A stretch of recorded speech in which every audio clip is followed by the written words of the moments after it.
Strategies to support sleep. Now we are going to consider strategies to support sleep. It is important to consider what bedtime or sleep routine do you have in your home. Start by writing a sleep diary. This means, for a week or two, write down what happens from dinner time to bedtime in your home. This will allow you to build a picture of the routine and what is working or not. Try to include in the sleep diary what activities you and your child do in the evenings after dinner time. What time does your child start getting ready for bed? Are there any bedtime routines or rituals to be followed? Has your child got any special toys or ways to help them settle? What time does your child go to bed? What time does your child usually go to sleep? Where do they fall asleep? What do you do if your child wakens at night? If they waken, how long are they awake for? Do they settle themselves back to sleep? And what time in the morning do they waken? Writing down all of this information will help you understand your bedtime challenges and will aid you in resolving them. After you have completed your sleep diary, then think, if you have a routine, does it work? If not, why not? And if you don't have a bedtime routine, now is the time to set one up. Sleep hygiene. At the start of the presentation, I referred to sleep hygiene. Remember, this is just a term used to refer to the behavioural and environmental practices that help to aid sleep. Please consider naps. Depending on the child's age, they may or may not need a nap during the day. However, if a nap is still required, we would encourage this to be earlier in the day. There should be no stimulating activities close to bedtime. Physical activity, visits to the park, jumping on the trampoline, and rough and tumble play should all be done earlier in the day. For 1 hour before bed, try turning the television off and encourage your child to participate in quiet activities such as Lego, drawing, or reading. Be mindful of what your child eats and drinks prior to bedtime. Avoid high caffeine drinks and stimulants and only give low sugar snacks. And remember, don't let your child go to bed hungry either. Keep a regular bedtime for your child and wake your child at a regular hour each morning. This is so their body clock is strengthened. Sorry, but this includes at the weekends too. There should be no blue light emitting or electrical products for 1 hour prior to bedtime, as we know that this prevents the natural release of the hormone melatonin. Remember, this is the sleepy hormone. Environment.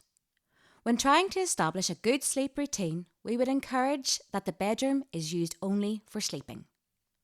However, if this is not possible and your child does play and has toys in their bedroom, these should be tidied away at night or covered with a sheet, so they are out of sight and not distracting.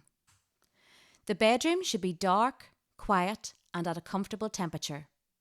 Consider using blackout blinds or curtains, especially in the summer months. No TV. Try and keep the house quiet. For example, put younger children to bed first and encourage older children to engage in quiet activities until they are ready to go to bed. As part of the bedtime routine, you could consider preparing the bedroom by closing the curtains and tidying away the toys. This will help make the bedroom be a quiet, calm space that is fit for purpose. Bedtime routine. Every family is different and you know your family's routine best. This is an example of a bedtime that promotes routine and good hygiene. You may want to write down your bedtime routine, like this example, until you have it well established. If your child is old enough, it may be useful to discuss the planned bedtime routine with them so that they know what is expected.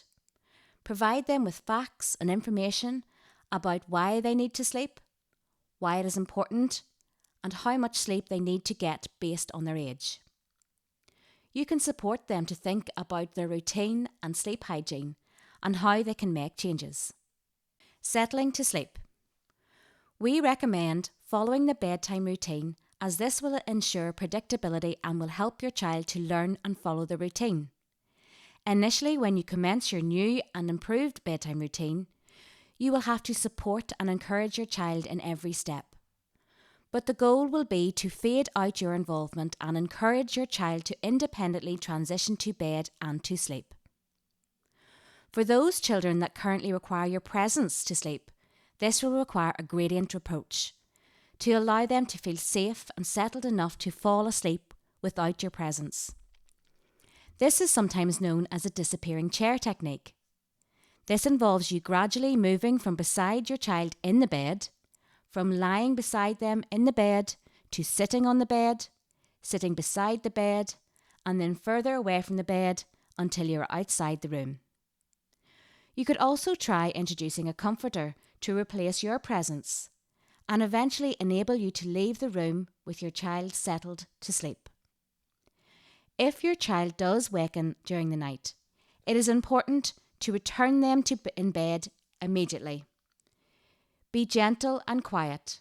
Don't talk unless it is absolutely necessary, and avoid switching on lights. Visual supports.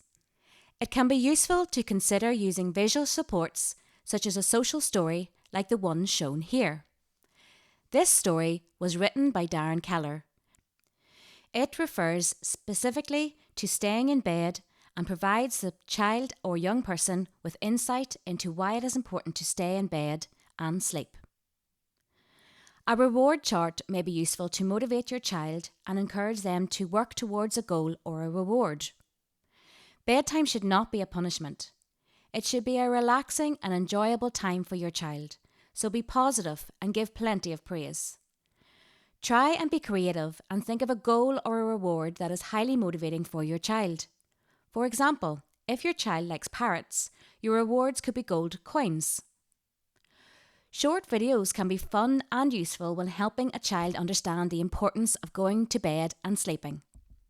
For example, from the TV programme Get Well Soon, Dr. Raj explains to Kaiwa that shadows and being alone shouldn't stop you sleeping properly. And Nurse Morag helps show the healthy helpers why everyone needs to get a good night's sleep. A learning video by Play Kids is the perfect way to show kids all the amazing things that happen when they doze off to dreamland. Links for these will be in the description.